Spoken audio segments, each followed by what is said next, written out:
I've been married for 5 years to my kind husband. We are very close but don't have children yet. We were looking forward to the day we would, until the accident happened. Please listen to this unbelievable story. My husband is kind to everyone, not just me. My parents adore him too. I have a sister who is very focused on her career. My husband got along well with her, even though she was always busy with work. Suddenly, my husband's work became very busy. He started coming home late and working on his days off. He was put in charge of a team and was always on his phone, staying in touch with his team members. Looking back, people might have found that suspicious, but I didn't. I just worried about his health. Then my sister, who lived alone in her own apartment, decided to move because of a new job. She wanted to buy furniture for her new place, so I planned to take her shopping in my car on a Saturday. However, on the day of the trip, my boss called, and I had to go to the office. This was the only day off my sister had, and I didn't want to cancel. I realized my husband had the day off, which was rare lately. I asked him if he could take my sister shopping instead. He saw the trouble I was in and agreed, even though it felt a bit awkward. He asked if he could borrow my car since his was being repaired. I was grateful for his help and went to the office to deal with my work problem. It was the first time my husband and sister went out alone together. I wondered if they were doing well and if they had found the right furniture. After I finished dealing with the problem at work, it was dark. I pulled out my phone to call my husband and sister for dinner. That's when I got a call from an unknown number. "Hello. Am I speaking to Eric's family member?" a stranger asked. "Yes, I'm his wife. This is the police. Your husband has been in an accident." The man who said he was a police officer told me that the car my husband was driving had been in an accident. Both he and his female passenger were unconscious. I don't remember what I did after hearing the news, but I rushed to the hospital. I told the emergency receptionist my name and was taken to the ICU. Through the glass window, I saw my husband connected to tubes and covered in bandages. I was very worried about what would happen to him. My mother, who lived far away, arrived later, and we spent an anxious night together. The police told us more details about the accident. They said Eric had been driving on a clear road when a car ran a red light and hit him. The other driver was also seriously injured and being treated at the same hospital. The driver said Eric's car had been acting strangely before the crash, so the police were checking if Eric had fallen asleep at the wheel. A few days later, my husband and sister woke up and the doctors ran some tests. My mother and I were called in to hear the results. We were told that while they would not die, they would likely have some disabilities. Still, my mother and I were happy they were alive and hoped they would recover somewhat through rehabilitation. We didn't tell them about the possibility of disabilities. We only told them positive things and took care of them. My mother looked after my sister, and I took care of my husband. At first, my husband was in shock from the accident and not feeling well. He was also worried about the trouble he caused us. But over time, my kind husband started to change. He was frustrated because his leg wouldn't move easily. The hospital treatment and having to quit his job made things worse, and he couldn't control his anger. Still, I went to the hospital every day because I understood how he felt and wanted to support him. One day, a police detective came to the hospital. He told me he had discovered something about the accident. It seemed that the brake oil in my car had leaked, so an accident might have happened sooner or later. He said this might explain why the car was acting strangely before the crash. The woman who crashed into my car was also not doing well. Her mother came to apologize. It was the first time I had met her. Since then, my husband's anger towards me increased. He was mad that I could move while he couldn't. He was also annoyed that I couldn't stay long at the hospital because of my work schedule. He started ordering me around and venting his anger on me when I didn't get what he wanted. He threw things at me, complained about his hospital room, and even complained when I went out to buy my own lunch. His demands kept getting worse. I felt sorry for him, but I had to work to make ends meet. There were many things I had to do, like contacting the police and talking to the hospital. I didn't even have time to breathe. My husband's attitude was becoming unbearable. I could see that I was being driven into a corner. My sister was in a similar state of mind, and my mother became more and more exhausted. I heard that my sister's demands on my mother, who had no job, were even worse when I couldn't go to the hospital. Both my husband and my sister seemed to have heard that they would remain paralyzed even with rehabilitation. Then there was the issue of my car's brake oil leaking. My sister said, "Hey, I heard your car was leaking oil. You were responsible for your car's maintenance. I can't work, and I can't get my body back to normal because of it. Mom looks irritated, and your husband is in the same condition. You are responsible for taking care of me and your husband for the rest of your life." My sister blamed me so harshly that I felt overwhelmed. I tried to explain that I had no idea about the leak and that I had been taking care of the car as best as I could, but she wouldn't listen. She kept saying that it was my fault and that I should have been more careful. My mother's health was also deteriorating because of the constant stress and pressure from both my sister and my husband. She looked tired and worn out, but she continued to help as much as she could. I felt guilty for putting her through all this, but I didn't know what else to do. As days went by, my husband's attitude grew worse. He became more demanding and less understanding. He blamed me for everything that went wrong, and his anger was relentless. I felt like I was walking on eggshells, constantly trying to avoid triggering his rage. Despite all this, I tried to stay positive. I kept telling myself that things would get better and that my husband and sister would eventually recover. I hoped that with time, their anger would subside and they would understand that I was doing my best. One evening, after a particularly difficult day, I sat down with my mother to talk about the situation. She listened patiently as I poured out my worries and fears. She reminded me that I wasn't alone and that we would get through this together. We decided to seek help from a counselor to find ways to cope with the stress and the emotional strain. It was a difficult decision, but we knew it was necessary for our well-being. As we started the counseling sessions, I noticed a slight change in my husband's behavior. He seemed to be more willing to talk about his feelings and frustrations. It wasn't a complete turnaround, but it was a start.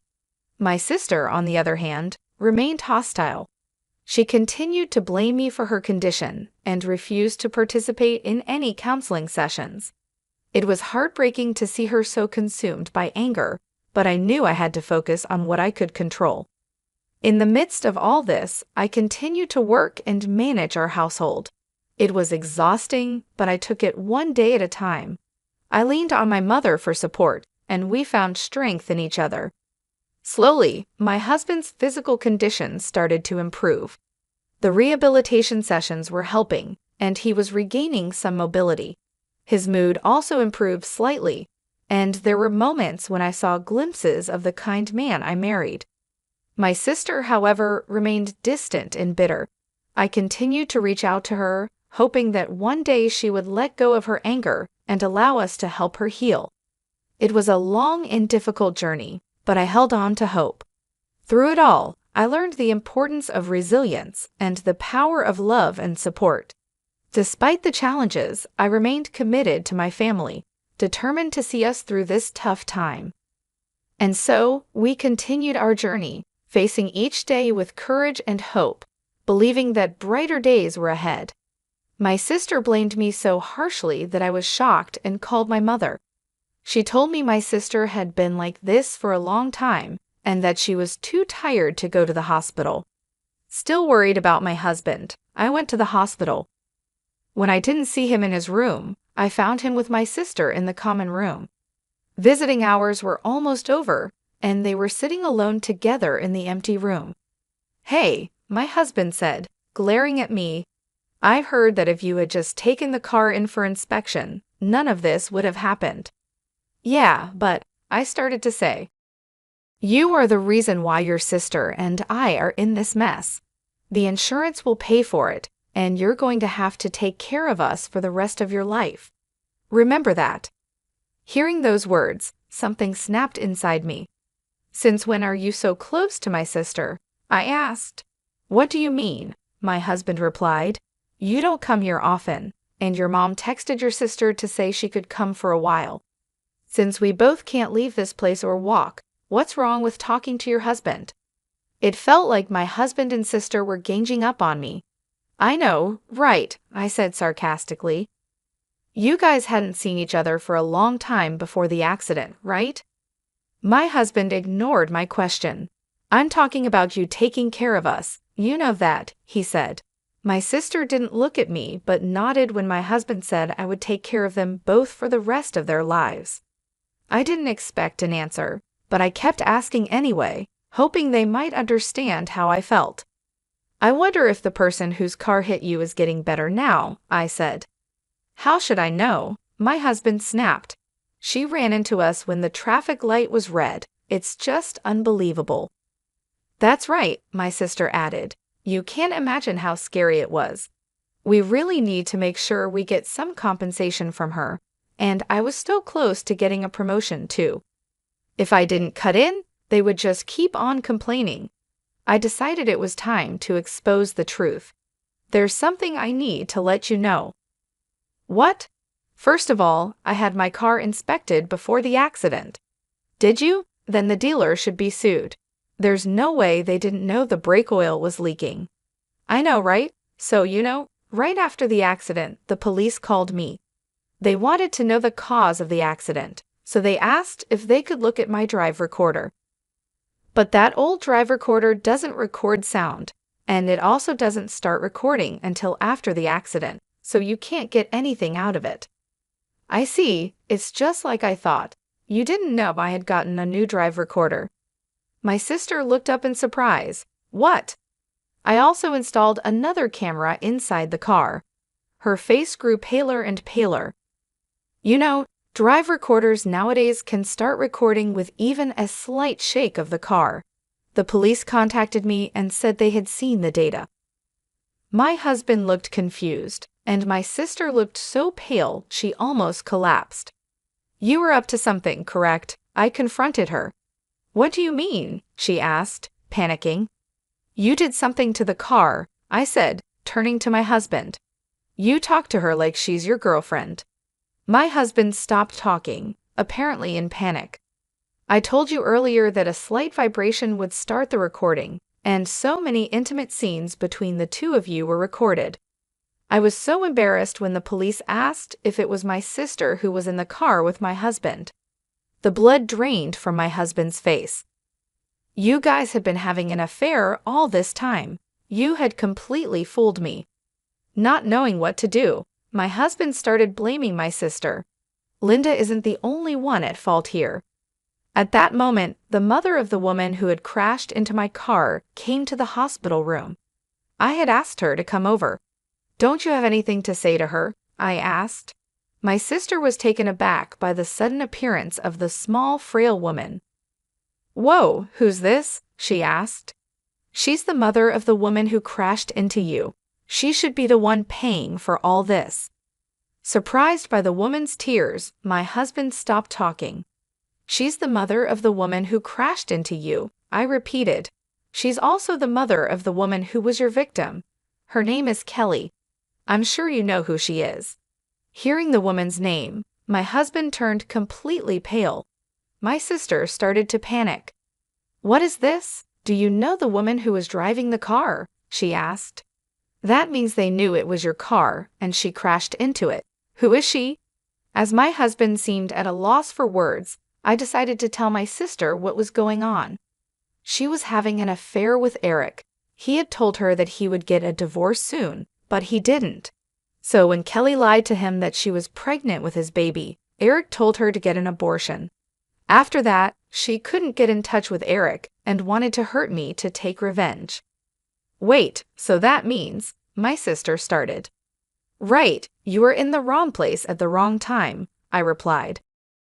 I can't believe I let something like this ruin my life, my sister groaned. The reality is that there is nothing you can do about it, no matter how much you cry or scream, I said. This didn't happen to completely innocent people. Now you understand what happened. You two were having an affair behind my back, and Linda was trying to get me injured or killed by messing with the brake oil in my car. But then she got in the car herself and ended up in the accident. I am the victim here. I was going to try not to divorce you if you apologized and confessed everything during your hospital stay, but you never showed any remorse. On the contrary, you treated me terribly. Do you remember how we wrote our divorce papers right after we got married? I never thought I'd use them, but I submitted the papers today. So you and I are no longer married. Bye. Having said all that, I left the dark and quiet hospital.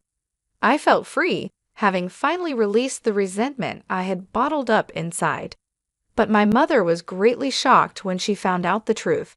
Not only was she hurt by my sister's infidelity, but she was also weighed down by the fact that she would have to take care of her physically disabled daughter all by herself. As I walked out of the hospital, I couldn't help but feel a mixture of relief and sadness. The weight of the betrayal from both my husband and sister was heavy, but the decision to finally free myself from the toxic situation brought a sense of liberation. The air outside felt different, lighter, as if a burden had been lifted off my shoulders. I got into my car and sat there for a moment, taking deep breaths. The city lights flickered around me, and the hum of traffic was a comforting reminder that life goes on. I thought about everything that had happened, from the accident to the shocking revelations. It felt like a whirlwind, and now I had to figure out what my next steps would be. When I got home, I found my mother sitting in the living room, looking lost and tired. She had been through so much, and I could see the toll it had taken on her. We sat together in silence for a while, both of us processing the events of the day. "I'm so sorry, Mom," I finally said. "I didn't want any of this to happen. I didn't know things would turn out this way." She looked at me with a sad smile. "It's not your fault, dear. You did what you had to do. I'm just worried about your sister. I don't know how we will manage." "We'll figure it out," I reassured her. "We'll take it one day at a time. Maybe we can find some help for her, someone who can assist with her care. You're not alone in this. We'll get through it together." The days that followed were challenging. My sister's condition required constant attention, and my mother and I had to adjust to a new routine. We hired a nurse to help with my sister's daily needs, which provided some relief, but the emotional strain was still present. My husband, now my ex-husband, tried to contact me several times, but I ignored his calls. I had nothing left to say to him. The divorce was finalized quickly, and I made sure to cut all ties. I needed to move on and start healing from the trauma. Work became a sanctuary for me. It was a place where I could focus on something other than the chaos in my personal life. My colleagues were supportive, and throwing myself into my tasks helped keep my mind occupied. Over time, the wounds began to heal. My sister slowly came to terms with her new reality, and though our relationship was strained, we found a way to coexist peacefully. My mother, though still weary, seemed to regain some of her strength. We found a new normal, one that wasn't perfect but was manageable. Reflecting on everything, I realized how strong I had become. The betrayal had tested me in ways I never imagined, but it also showed me my resilience. I had faced the darkest parts of my life and come out on the other side, stronger and more determined than ever. Life moved forward, and so did I. The scars remained, but they were a testament to my journey and the battles I had fought. With each passing day, I embraced the future with hope, ready to build a new life for myself and my family. I've cut off all ties with Eric and Linda, but I couldn't leave my mother to handle everything alone. So I talked to the person responsible for the accident, accepted the necessary apologies, and asked her to compensate my sister, who was mistakenly involved in the accident, so my mother wouldn't be troubled. 3 years have passed since then. My husband and I are divorced, and I am living on my own. Back then, Eric and I were seen as a close couple, so the divorce surprised my coworkers. After that, more and more men approached me for advice. I thought it was because I was going through that phase when divorced women suddenly seem appealing to men. The image of my ex-husband lingered in my mind, and I couldn't bring myself to date anymore. I studied hard for a certification exam to build my career. I even joined an online business school that I could attend after work. When I was married, I never imagined wanting to do something like that. I never invited my sister, who had been a career woman, and I didn't think I would ever aspire to be one. But there I was, naturally aiming for that. Life is strange, I thought. Since then, my ex-husband has returned to his parents' house, but he seems to be treated as a burden by his family. His relatives blamed him for his bad behavior and the way he treated me. I hear that he is not doing well mentally and has been acting violently, causing lots of trouble for those around him. My sister also returned to our parents' house, but she too became mentally ill and continued to behave selfishly. My mother, exhausted, used my sister's savings and the accident compensation to put her in a care home. She asked me about it beforehand, but I had no reason to oppose it, so I told her she could do whatever she wanted. If I hadn't noticed anything back then, things might have been very different. I would have been like a slave for both of them for the rest of my life.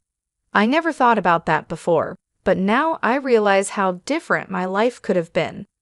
After everything that happened, I decided to focus on myself and my future. I studied hard and passed the certification exam I had been aiming for. This success led to a transfer to a new department where I could really use my skills and grow in my career. It felt good to achieve something for myself, to prove that I could rebuild my life. During this time, I also became close with the teacher who ran the online business school. We spent a lot of time together, and our friendship grew into something more. Unlike my ex-husband, he wasn't just kind to everyone, he was especially kind to me. He showed me what it felt like to be truly cared for and appreciated. We are soon to be married, and I feel incredibly fortunate to have found someone who supports and loves me. When I get home late from work, he makes sure to come back early to prepare dinner for us. He always thinks about my needs and makes an effort to create a happy and loving home. I have learned to cherish these small moments of happiness. They remind me of how far I've come and how much I have overcome. Every day, I feel grateful for the new life I have built and the love I have found. One evening, as I hurried home from work, I looked up at the stars and thought about everything I had been through. I made a wish upon a star, hoping for continued happiness and strength. The journey hadn't been easy, but it had led me to a place where I felt truly content. When I walked through the door, my partner was there, waiting for me with a warm smile and a delicious dinner ready on the table. His kindness and understanding were constant reminders of how much my life had changed for the better. We talked about our day, shared laughs, and made plans for our future together. My past, with all its pain and betrayal, seemed like a distant memory. I had learned to let go of the anger and resentment, and instead focus on the positive aspects of my new life. I found joy in the simple things, like cooking together, taking evening walks, and planning weekend getaways. My relationship with my mother also improved. She saw how happy I was and supported my new relationship. We talked often, and she visited us regularly. My sister was still in the care home, and while it was a difficult situation, my mother and I managed to find a balance. We made sure she was taken care of, but we also made time for ourselves and our own well-being. As my wedding day approached, I felt a mix of excitement and nervousness. I was about to start a new chapter in my life with someone who truly loved and respected me. On the day of the wedding, surrounded by friends and family, I felt an overwhelming sense of happiness and peace. I knew that I had made it through the darkest times and had come out stronger and more resilient. Looking into my partner's eyes as we exchanged vows, I felt a deep sense of gratitude. He had shown me what true love and kindness were, and I was ready to spend the rest of my life with him. Our future together looked bright, and I was excited to see where it would take us. After the wedding, we settled into our new life together. We continued to support each other in our careers and personal growth. We traveled, explored new hobbies, and made countless memories. Every day felt like a new adventure, filled with love and laughter. Reflecting on my journey, I realized that all the hardships had led me to this point. They had taught me valuable lessons about resilience, self-worth, and the importance of surrounding myself with people who genuinely cared about me. I had transformed my life and found happiness in ways I never imagined possible. As I looked forward to the future, I knew that I could handle whatever came my way. I had built a strong foundation of love, trust, and mutual respect with my partner. Together, we were ready to face any challenges and celebrate every joy that life had to offer. And so my story continued, not as a victim of circumstance, but as a person who had found strength and happiness in the face of adversity. I embraced each day with a grateful heart, knowing that I had created a life filled with love, hope, and endless possibilities.